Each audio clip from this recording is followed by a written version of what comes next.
coffee roasters in Flagstaff, Arizona, where the grass is green, the trees are tall and gorgeous, and it's actually raining in the middle of August.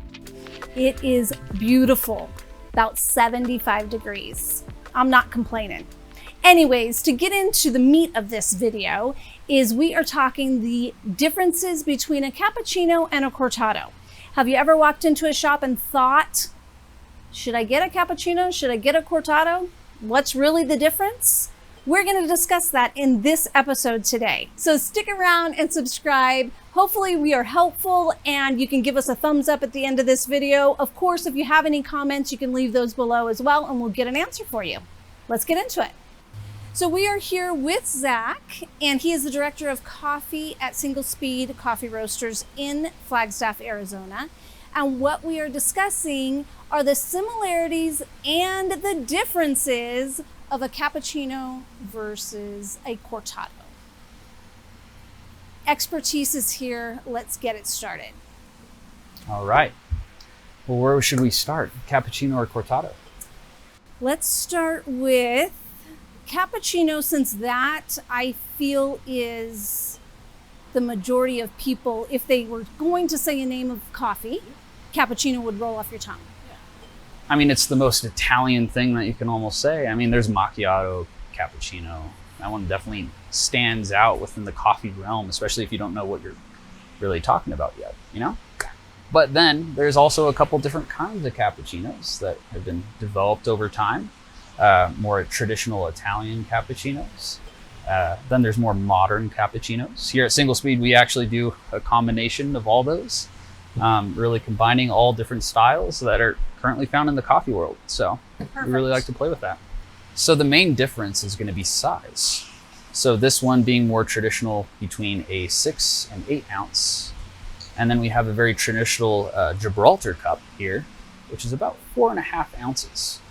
So these can vary in all different shapes and size. There's more traditional cortado cups like this from Fellow. But in general, these are kind of the three that you're going to be finding.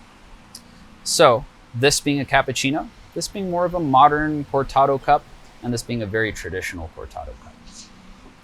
So with a cappuccino, we're going to be working with the fact that it is measured out in thirds. So espresso, steamed milk, and microfoam.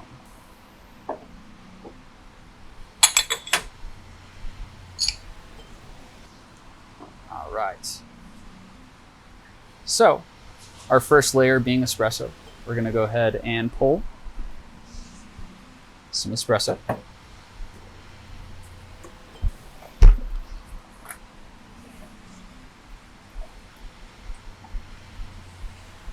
Is a cappuccino in temperature hotter than a cortado? Technically, yes, but they are both still sippable temperatures.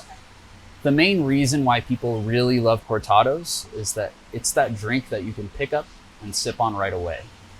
So the cappuccino, in technical terms, at least here at Single Speed, is only going to have about a 5-degree difference, mainly doing with the high altitude of which we're dealing with things here. So the different textures of your milk really shine, especially with that amount of microfoam.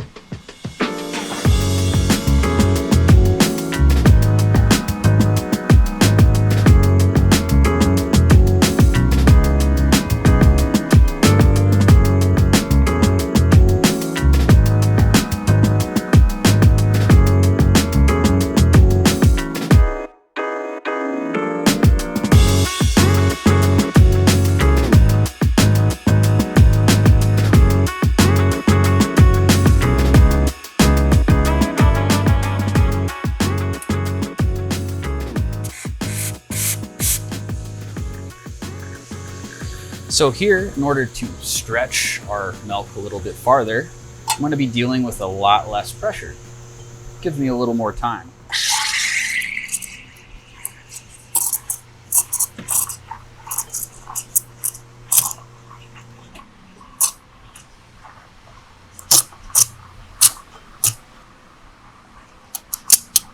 As long as we're really identifying the cappuccino as equal parts, you can technically do any size, but that would require a lot of fluid, a lot of espresso, because really we're trying to create an even amount of espresso to steam milk to microfoam.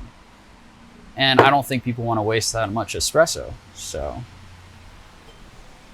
you're saying if I get a large one, there's a good possibility I'm going to have a watered down cappuccino. If they're Or pulling a milked down cappuccino. if they're pulling normales, then more than likely, yes.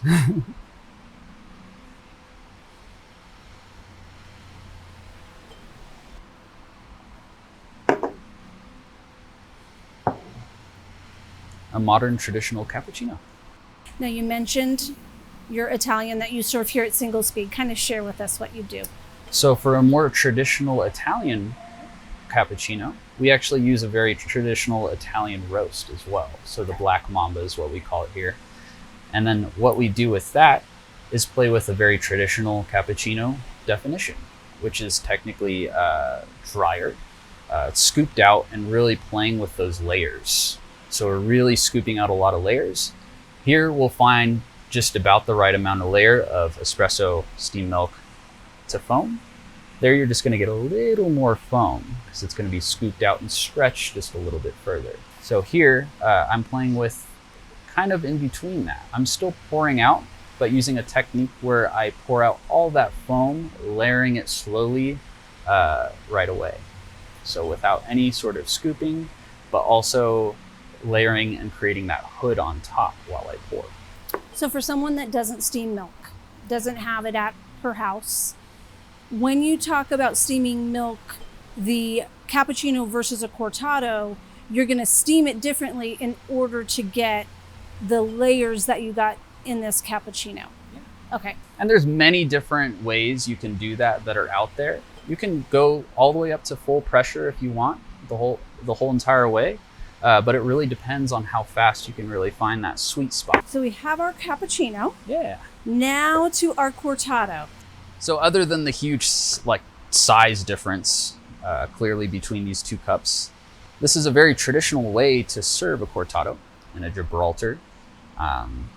Oftentimes served inside a glass cup because most people that order a cortado want to enjoy it right there on the spot. And that's another big difference as well. So the cappuccino can retain a lot of its heat of that espresso and steam milk using that hood of foam. So this one, you kind of like to enjoy it right away. There's going to be just a little bit of foam on that top side, probably enough for me to do a little latte art, something spoofy. But really, we're going to have about equal parts espresso to steamed milk. A little bit of foam on top.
Espresso, which you can notice is about halfway.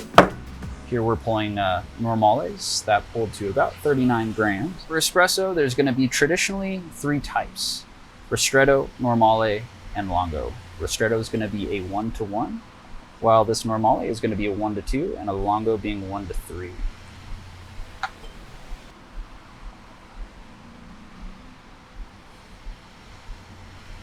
So we have both drinks here. I love that you mentioned about the wanting to drink it immediately compared to the foam. Taste, since that at the end of the day is the most important part of it all. When someone is looking at a cappuccino versus a cortado, how would you distinguish, oh, I think this would be better for you, vice versa? Usually when people come to me, they want something less milky, but really what they want is kind of more foam. Where this one would be kind of like more milky, diluted with milk. It's kind of in the definition of it.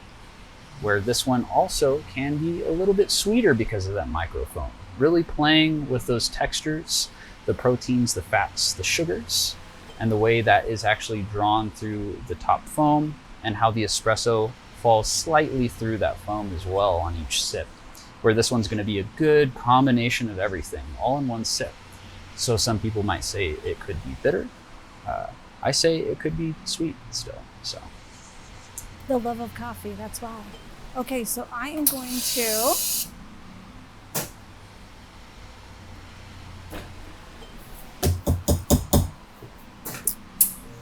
so the cappuccino is good, but I typically get a cortado, so let me see why.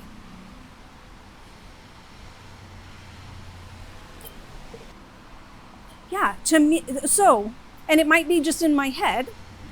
I love them both, but I do feel, I see what you're saying about the sweetness of the foam, because I feel like this is, to my taste, it's stronger.